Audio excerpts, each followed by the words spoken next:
90 কিমি প্রতি ঘন্টা বেগে ধাবমান একটি ট্রেন তার দৈর্ঘ্যের দ্বিগুণ একটি প্ল্যাটফর্মকে 36 সেকেন্ডে অতিক্রম করে। প্ল্যাটফর্মটির দৈর্ঘ্য কত মিটার?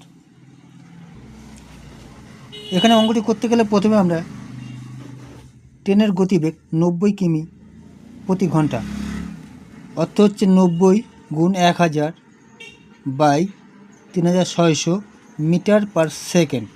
কিমিকে মিটার করতে গেলে 1000 দিয়ে গুণ, আর ঘন্টাকে সেকেন্ড করতে গেলে 3600 দিয়ে গুণ।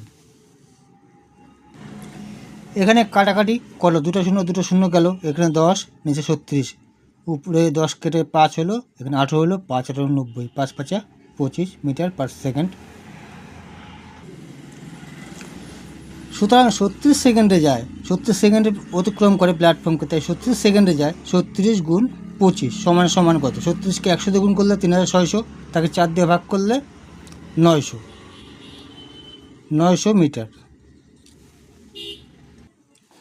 যদি ট্রেনটির দৈর্ঘ্য x মিটার হয় তাহলে প্ল্যাটফর্মের দৈর্ঘ্য হবে 2x metre. x plus 2x equal to 3x metre equal to 900 metre.